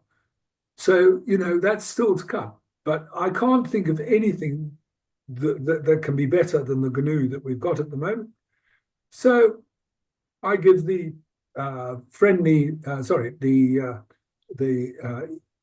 people's economy scenario, I would give it a 40 to 50% probability, and I would give the cautionary tale 50 to 60%. In other words, I'm still worried that we haven't done anything properly to get onto the to get into that scenario of a people's economy. Okay, sure, because that has slipped a bit. I remember the last time we did this, it was kind of 50-50. So in terms of that process. Because I thought the GNU would really get on with it in terms of, as I said, pragmatism and start getting people together and stuff, but we just haven't seen that. And you've got to have that sort of interaction to find out what it is you can do to create a much more open economy for all those township businesses that are doing great things, but they cannot expand outside of their own townships. In that sense, we still have economic apartheid in this country, and we've got to really do something about it. I mean, we did something about it in Anglo in the 90s. We created a project called Zimeli, where around all our mines, we went to the local communities and said, what can you produce for our mines? And we actually signed contracts. We even put some of our mining people on the boards of those companies, and they did very well. And I don't know how they're doing now, but they then had other clients. So all in all, it was a very good idea. Brilliant, brilliant. Okay, well, as you said to everyone, let's make sure that we join that conversation. And so if people go to that link that Shane has posted, you can literally post questions here in terms of what Clem has shared. I do want to just share with you what I do think is important is that now it's about taking those scenarios, those flags, and those probabilities, and actually implementing them. And like I said to you, I've created a short. It's literally 12 or 13-minute video with a blueprint training to actually help you take the information to make smart decisions and to build your diversified passive income. So if you are interested, you literally go to that link, askclemsunter.com/4D. And as a bonus to anyone that signs up, you're also going to get access to our Wealth Weekend in terms of that overall process. So I will just let you know about that. I will share, a video in the email of a lovely lady, Cynthia, who is based in Italy. And she talks a lot. She's American-based in Italy, and she talks a lot to a single mom about how do you do it from a diversification and from a partnership perspective. I'll share this video with you. If it is something of interest to you, you can book a call. So literally sit down with one of our team members. They can actually help you to understand the next steps in terms of diversification and your investments. And it's literally free. There's no sales pitch involved. So it's really understanding where you're at. And to do that, you just go to askclem.com/call. I want to share a quick video with you, and then we're going to pivot into the Q&A. It's a lovely video. We were talking earlier about farmers, and this is a farmer, and he spent most of his life, actually 42 years to be exact, digging and creating money by planting fields. And this was his excitement when he actually started to earn a passive income. Scott, can you remember when you were a little kid and it was Christmas morning and you opened your Christmas presents? Huh? Can you remember that? That's Well, what I feel like. I have a little kid, so I get reminded quite regularly at the moment. I tell you what, amazing. And I only just got a few dollars back in my investments again. It's the second payment I got in that I've seen on my wallet, and it's money that I didn't have to slog for. I had to think for it, but I didn't have to slog for, and it's absolutely fantastic. It's just when you start seeing your money work for you, it's just an absolutely indescribable feeling. And as a farmer now, I've got a very specific goal, which says that I need to build alternate income streams so that the weather doesn't matter. Because that's being a crop farmer, the weather matters very much, and particularly this past year. When your income for a year is only 30% of what your expenses have been, you're in a difficult position. And to be energized and as excited as what I am in that position is incredibly empowering. Thanks, Scott. So if you'd like similar results to what Derek and others that I've already shown you are getting, then we've literally got this free training for you, the 40 Wealth Blueprint, where we take a lot of what Clem has shared and actually help you make smart decisions for yourself in building diversified passive income. And it is a unique thing, but literally starting tomorrow, we have our Wealth Weekend. Clem, you talk a lot about conversations, and this is actually an incredible opportunity for 2.5 days where people are getting together to talk about wealth and diversification. But let's pivot now into kind of questions. And there's a lot of questions, and I've tried to kind of curate these questions. But the first one that comes through, Clem, is given the volatility in the US, Europe, and China, which regions do you see emerging as the new economic powerhouses over the next decade? Well, the fact is that despite Trump, America is, still one of the most innovative economies in the world. And so I think that his kind of, quarrel with Europe and everything else, which has created this more divided world, and now tariffs have come in, it just means that, it's made America the sort of almost the country of choice to invest in, because, as I said, because of the grey flag of aging, Europe and the UK are not doing well. But obviously, there are companies in Europe and in the UK who are worth investing in, because despite having a fairly stagnant economy, those companies are, doing well. So I'm not for one moment saying you should have zero investment in Europe and the UK. You've just got to be a lot more careful about where you choose. Japan is still a reasonable economy to invest in. India, you've obviously got to know about the place. You've got to have Indian advisors helping you, because it is an economy that is going to be one of the top 3 economies in the world in the second half of the century. So India could become a place to park part of your money. And in South America and Africa, it's very much a question of saying which governments are on the whole doing a good job for their country. And a lot of people are investing in Namibia for them at the moment, because they feel the Namibian government is doing a great deal for the economy there. I hesitate to nominate a country in the north, because I don't know enough about those economies. But there has to be a conversation with a person who's knowledgeable about the quality of government of those countries, and that applies to South America as well, before you sort of place a significant amount of money in those countries. Yeah, it's interesting what you said about Namibia. I had someone literally in the last month, they had a golf course and they were wanting me to help people invest in the golf course. And then they got citizenship, and I was a little bit intrigued. It feels like we've gone full circle. There's a question here. How do you think South Africa's land bill and Trump's vocal criticism of it could affect international investment and trade relations? I know you've already spoken about AGOA. I mean, is there anything else with regards to that? I feel quite uneasy about that, at the moment, because we do export a lot to America. And yes, we've got the BRICS. And I think it's a good thing that we're a member of BRICS, even though Russia, we all know about Russia. But I do think it's good to be a member of another international body. But maybe being a member of BRICS means that we in Trump's world, we're seen as an enemy of America. I just don't know. But it's very, very worrying, some of the things that he said and done about this country. I mean, I'm absolutely so upset about the PEPFAR money being ended, because that was started by George Bush, and it was one of the best things that he did to bring down the number of fatalities of HIV/AIDS victims, but also to stop transmission of the virus. So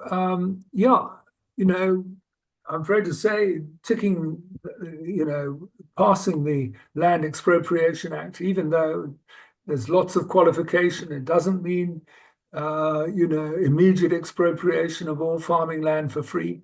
What's at the back of everybody's mind is that if you have a different government to GNU, they will immediately just use that to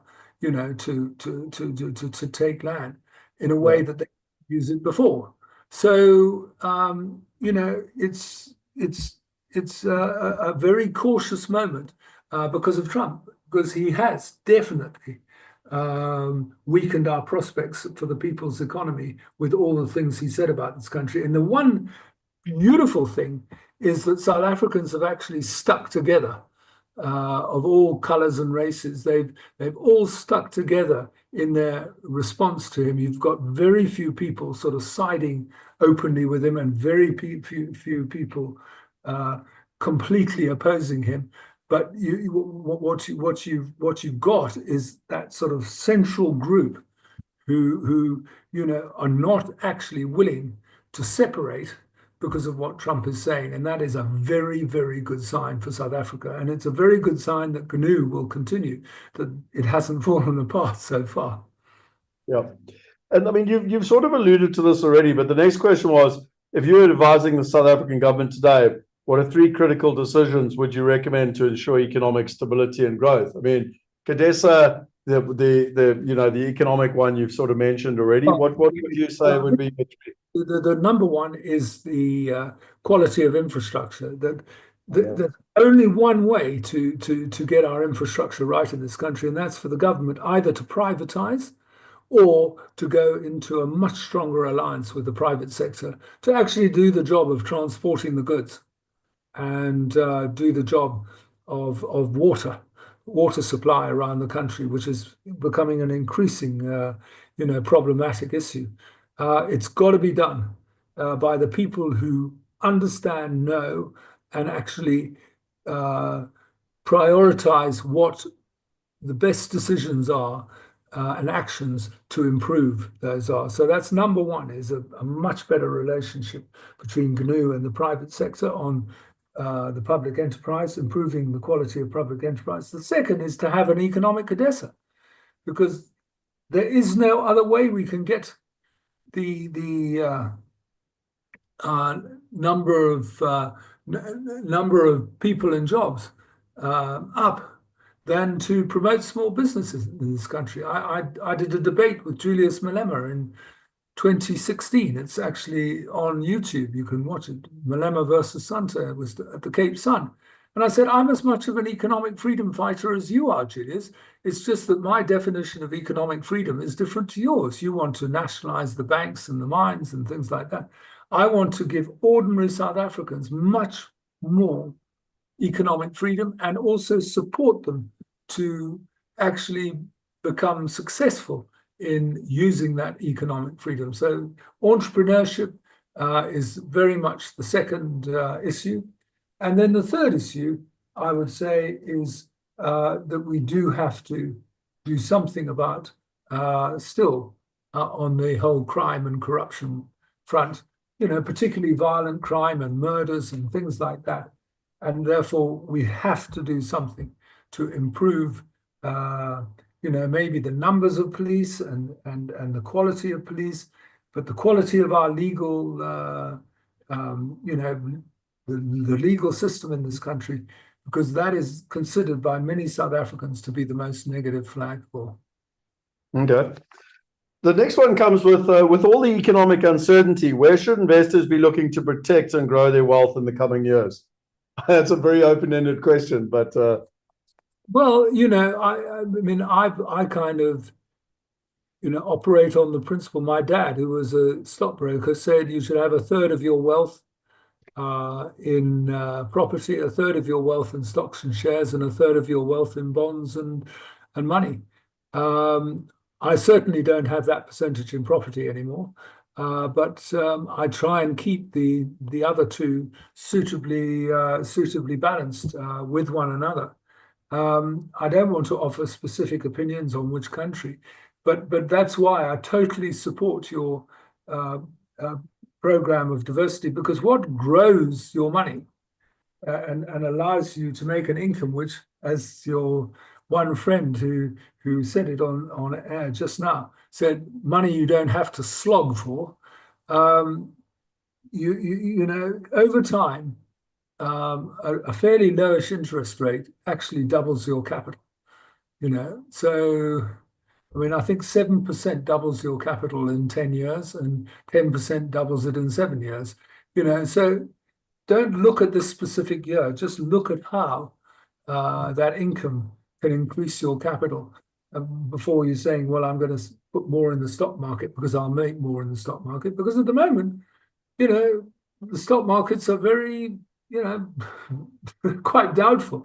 Today has seen another fall in, a fall in European stocks, but also a fall in American stocks. That we've had a bull run post-COVID. And so, yes, you've got to have an equity participation, but that has to be offset by an exposure to property and also to bonds and obviously cash in the bank. It's quite interesting because it sort of ties in with the next question, where when are traditional assets like real estate and equity still safe bets? You kind of just answered that. Or should investors be considering alternative assets in a changing landscape? And tying two questions together, because someone else asked the question earlier in the chat box.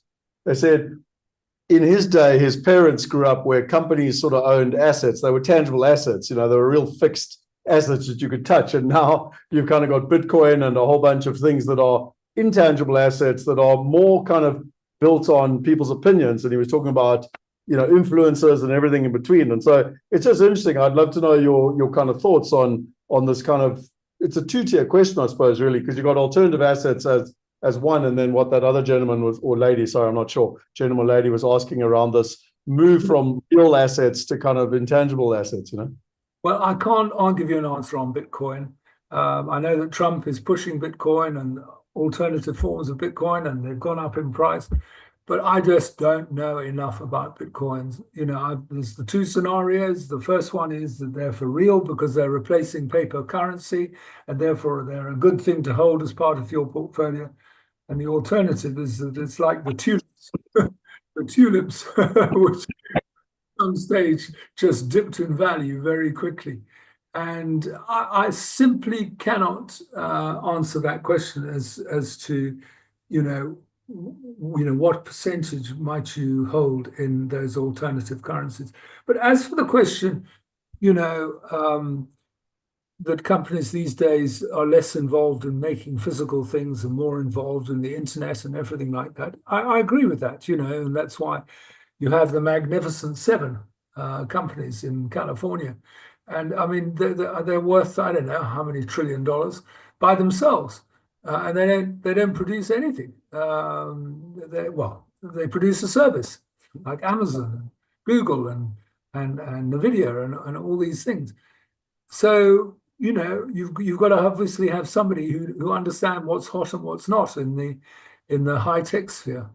But as far as the sort of physical companies are concerned, the kind of things that Trump is doing with tariffs are hideous, because a lot of the brandy that Americans consume comes from Canada. That's going to become much more expensive. A lot of the car parts of cars made in America, but they come from Canada or Mexico, and they crisscross the borders. And all this is just going to go out of the window. So there are going to be a lot of companies that are going to be physically hit by the kind of Trump tariffs. But is it more complicated than it was 50 years ago? The answer is yes. Yeah. It is absolutely that. My mother had a wonderful financial advisor from the kind of 80s when my dad died to when she died in 2009. And he basically grew her portfolio between 8 to 10% per annum for every year to when she died. And it was a brilliant job. He's still around in the UK. Is it more difficult to do that now? I would say yes. It's more difficult because I tend to agree with you, and I think that's one of the reasons why. As an example, we've got this event on where the family office, and they come in and they talk about all the different asset classes so that you can actually understand. Because I mean, there's a good question here. What role will AI, automation, and new technologies play in shaping economic opportunities and risks over the next decade? Well, the one point I want to make is that, technology changing the world is not new. I've forgotten what it was called. I think it was called the Kondratiev cycle. And that was a Romanian economist who put forward at the beginning of the last century that every 60 years, technologies lead to a kind of new world. And he obviously he went back to steel, and then railways, cars, then television, then computers, now mobile phones. It would appear that every 60 years you have a new technology which has a kind of S curve. It starts fairly slow and then it goes woof up and then it flattens out because the next technology is coming on. And with AI, we're just rounding the lower part of the S as people find ways of making it useful in their companies. So it is a huge thing, AI, in terms of offering something new to the world. But whether it changes the world as much as mobile devices have changed the way we communicate, I mean, I just can't get over the fact that nobody in the 60s and 70s, young people, talked to each other on phones or did anything. Now it's the only thing they do. Yeah. Tell me, what was that word? I was trying to write it down and I missed it. You said with AI, you said we've got to be careful of like almost the or something. What did you call it? Hallucinations. That was it. Yeah. INATIONS. Yeah, no, I was writing down something else. I was reading the questions, and I just want to write that down because I loved what you said. I think the thing with AI, like most things in life, is you've got to ask the right questions. You ask the right questions, you That's you what, don't know what to ask. but that's what Socrates would have said. But obviously, you can still get an answer that is completely, out of court with AI because they're sort of collecting it from all the kind of sources in the world, and we all know that in the social media sphere there are plenty of false flag sources. Yeah, no, completely. There's one here, and again, you've probably answered it in some ways, but let me try and give it context. Where it said, looking at the key uncertainties today, what is the most realistic best case and worst case scenario for the global economy over the next 5 years? Oh. Well, you see, I mean, if the worst case scenario for the global economy is one of those scenarios you had in that matrix, which is forked lightning, which is that we have another global financial storm, just like the first strike of lightning struck in after September 2007.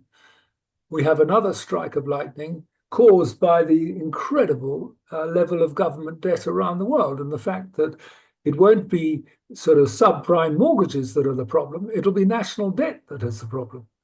And particularly, that's why everybody wants inflation to come down so that interest rates can come down, because governments do not want to have to spend a large chunk of the money they raise through taxes on servicing the debt. But now you've got these hideous levels. I've forgotten what the level of debt in Italy and Greece is, but it's absolutely monstrous. And if you start getting countries like that finding it difficult to repay the debt and then not being lent more money, things are going to become very, very difficult. And that's when the forked lightning scenario kicks in. The good scenario of new balls, please, which was all about new technologies changing the world, is obviously the scenario where AI, suddenly sends the world economy back into a kind of 3 to 5% per annum economic growth rate, because it is the new technology and lots of people will find new opportunities. And particularly in the area of green engineering because of the threat of the climate change flag. And so, you can also say, well, maybe Trump will lead to the end of the war in Ukraine much quicker than we thought. And that's when Russia and Europe may get back together again economically, which would be a good thing because Russia has a lot to offer to Europe, which it did before the invasion took place, before the annexation of Crimea, really. In fact, I remember at the beginning of the 2000s, there was a lot of talk of Russia joining the European Union because they have incredible natural resources and they also have some incredible technologies, as we've been shown in the defense industry. So the good scenario would see a quick end to the war in Ukraine with no kind of move by Putin to try and expand the war elsewhere or to maybe go back into Ukraine at a later stage.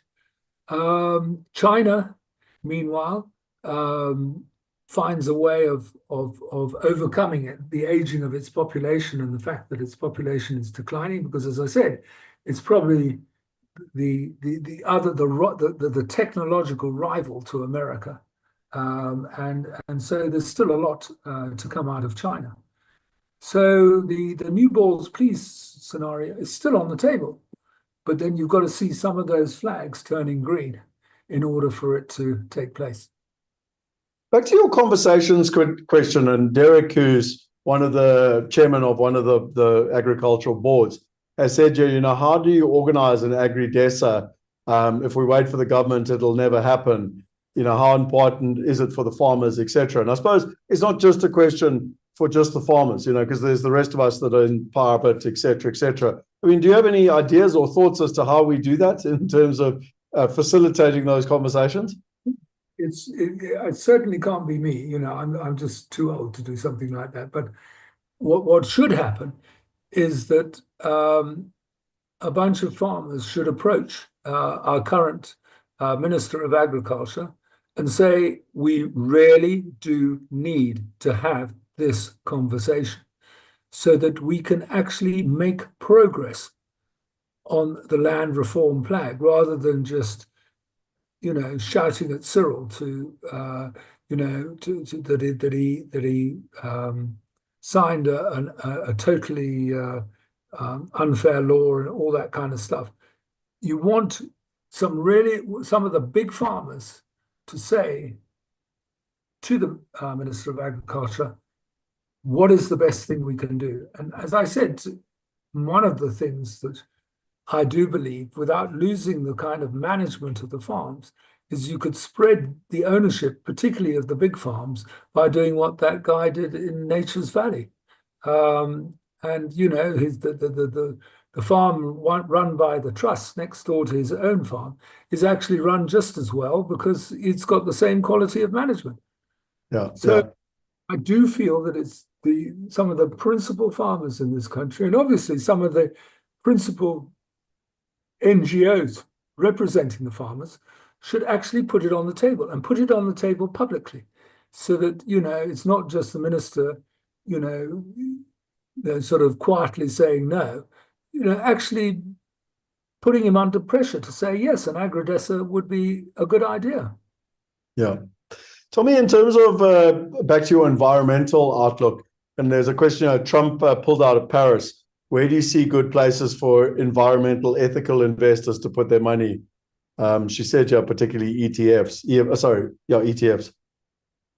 Well, I don't think because Trump has pulled out of Paris that you shouldn't invest in certain American companies, because there are a lot of companies in America producing technologies which are green, and also doing a lot of things in their supply chain to ensure that their supply chains are getting greener. So to me, it's very much on a company by company basis rather than on a country basis. And the other thing is, you've got to look at the entire life cycle of a product, because a lot of people think that electric cars are fantastic, but then you've got to renew the battery. And then you work out how much lithium has to be used in the new battery, where you actually put the old lithium, what carbon sort of emissions are sort of associated with all these kind of things that you have over the life of an electric car. So you've got to be very kind of discriminatory in your kind of thinking about what a green company is about. But there are plenty of green companies in the Scandinavian countries and in the UK and elsewhere. And yes, I know that there's a term called greenwashing, where companies sort of use their annual report to brand themselves green when they really aren't. But, that's why you've got to ask the right questions, like Socrates, and sort of pierce that kind of brand image of a country to make sure that you are investing in something that is, particularly green. And unfortunately, some companies have actually rowed back now on their green agenda because of Trump. They feel that it's no longer needed. And so they've sort of gone back to things which only augment carbon emissions. So he really has, not done a good job. But there are, with a sufficient degree of good questioning, there are plenty of American, British, European, and companies elsewhere which you can invest in, because they are promoting a better planet. So I'm conscious of your time, and there's these questions are coming in thick and fast. So I'll finish it off now.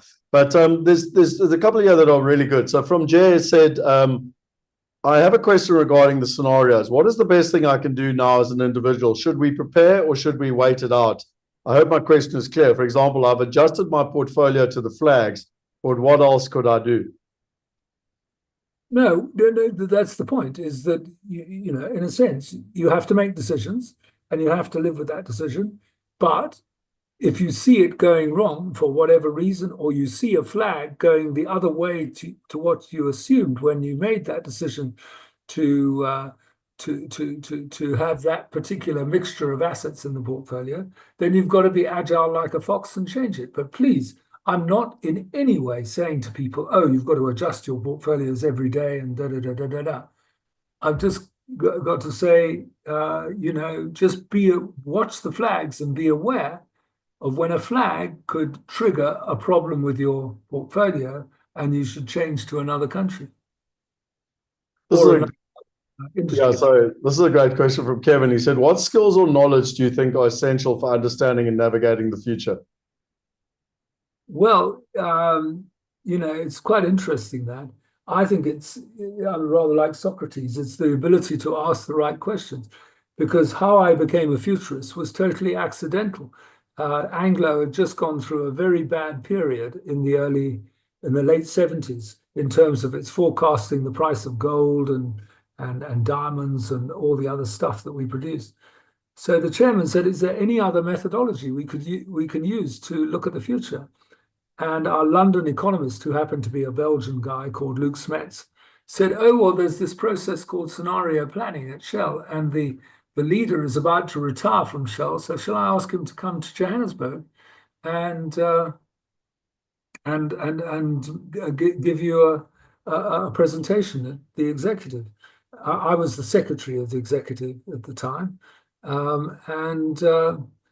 so Pierre arrived. Gavin Relly said, okay, Pierre, let's hear about scenario planning. And dear old Pierre, with great sort of Gallic charm, gave his talk. He opened up by saying, do you mind if I smoke? And we thought he was going to light a Gauloise cigarette in the executive committee room, instead of which he produced 2 incense sticks and stuck them under nostrils, saying, I think more clearly about the future when I'm smoking incense. Anyway, he so bewitched the 10 directors that Gavin turned to me and said, well, Clem, as secretary, you don't mind taking on this job in addition to your normal mining responsibilities. So I said, oh, okay, Mr. Reddy. So I didn't study for it or do anything for it. I just happened to be in the room when we decided to start scenario planning. But then I did help assemble an incredible team in London around our economists in London.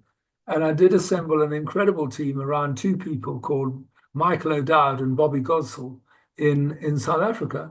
And that's when the talking started, the conversations around the round table started, and they produced magnificent scenarios. And thank heavens, in the kind of early 60s, I was in a kind of not a very good one, but a rock band in the UK, and we used to go around dead parties playing. So I knew how to entertain people. When I got all this material together, Gavin Reddy said, well, let's produce a presentation for the group companies in Anglo, which I did, and I got such a response. I then got asked by Mangasutu Buthelezi to do a presentation at one of the sessions that he'd organized in Durban. And it was like detonating a bomb. Everybody at the session rang up my secretary and said, could we hear about the high road? So I involved 2 of the team, Michael Spicer and Jim Bass. Michael Spicer was head of corporate affairs and Jim Bass was our economist. And the 3 of us talked to about 25,000 people in 6 months around South Africa. So it's not just, writing the scenarios and stuff. It's actually, getting on the road and pitching them. And I say this to a lot of the scenario people today, that you write nice little articles for the Harvard Business Review or this or that or everything else. But that's not the point of scenarios. If you want to influence people's behavior, you've got to put it into simple language. You've got to find attractive names for the scenarios, and then you've got to go out there and pitch it. And that's what I did. And that was my contribution. It wasn't so much the actual research. It was the way that we pitched it to South Africa. So the last 2 questions. Michael said, where do you see the US against the euro, the Japanese, the Chinese currency, the pound over the sort of next short to medium term? Well, I'm one of those who still believes the dollar will remain quite strong, because the US is still clearly ahead of Europe on technology and in many senses ahead of Japan too. But I wouldn't say put all your money into dollars or anything like that. I think you can have, hold currencies, the pound particularly, because Trump is not imposing sanctions at the moment on the UK, because Keir Starmer is acting in an acceptable way, according to Trump at the moment. But you never know, because Keir Starmer is still very pro-Ukraine and Zelensky, and at some stage, Trump may find that sort of a point of division. But no, so clearly the dollar I have as a sort of primary area of external currencies, but I definitely wouldn't invest, more than 50 to 60% in that. And then I'd have a portfolio of other currencies. Yeah. The last question is from Thomas, and he said, are there any real traction or future prospects to BRICS? As it's supposed global ideals, like, for instance, there are ideas of new currency to trade and settle global debts, etc. I suppose the question is mainly, how impactful do you think BRICS is going to be over the next couple of decades? That's a very good question, because BRICS at the moment is more of a brand. They certainly don't do as much as the G20 or obviously NATO does. Well, they're not a defense pact either. But a lot of other countries have joined, which are pretty influential. And so it's seen as the kind of alternative of the Deep South to the kind of G7 countries. So, yeah, whether it develops into something that has its own currencies, that does actually come up with ways of allowing countries to borrow from each other who are within BRICS, we still got to see. I haven't seen at the moment any tangible evidence on that, but it could happen, because obviously Trump is pushing, America back into its own space, so that other countries have to find decent alternatives. So I think there is a certain pressure on BRICS to provide that alternative, because of the sort of Trump scenario of America going it alone, whereas in the past they haven't gone it alone. They've gone into, they've lent money to lots of other countries. They've done this, they've done that. But BRICS at the moment is the only alternative. Yeah. Awesome. Well, Clem, listen, I really want to thank you for your time. Just to wrap up for everyone, it always comes down to getting the right information and the right partners. So I deeply appreciate you sharing all your information, your insights, and your knowledge. I do remind people, if they want a way to take the insights, the scenarios, and the flags, I had the privilege many, many years ago of trying to figure out how to do this. So I've shared a short training with people in terms of how you can actually use it for yourself. So you've got that link. As I said, it is a unique opportunity to join us at the Wealth Weekend, which is tomorrow evening, starting at 4:00 South African time, and then Thursday and Friday. So it's virtually, it's online. You've literally got access to that family office. We will email you tomorrow with the PDF of the agenda, and you can actually see it. It's a significantly unique opportunity to be part of that conversation that Clem was talking about. If you do want to talk to a human, we always say we're a digital platform with a human heart. And so come and chat to one of our team, set up a discovery call, understand where you're at. And as I say, we're not going to sell you anything, but we can help point you in the right direction. And to conclude, I love the African proverb: if you want to go fast, go alone. If you want to go far, go together. And so, Clem, I deeply, deeply appreciate your time, both the presentation and taking the time to answer the Q&A. I thank you very much, from everyone at our team's perspective. And if anyone wants to, I've left the survey up. If anyone wants to fill in the survey now that you've kind of heard everything, just in terms of some useful next steps that I've given you. But yeah, Clem, from a very, very interesting world environment, you've certainly given us a lot to think about. And what I like most about what you said tonight is, firstly, like Socrates said, we've got to be able to ask the right questions. And secondly, we need to get into environments like those students that you mentioned. I think Stellenbosch, you said, where we need to create environments and communities to be able to have those conversations. And I just love the fact that you've created an environment for us to facilitate that. And I mean, just a good example of that is the Wealth University, which is free, where people can go and continue the conversation. It doesn't need to stop tonight. So I just wanted to thank you very much for being the catalyst in that. Okay, thanks, Scott. And I'd like to say to everybody who's still on the line, may the fox be with you. Awesome. Good night, everyone. Thanks so much. Good night, Clem. Bye-bye.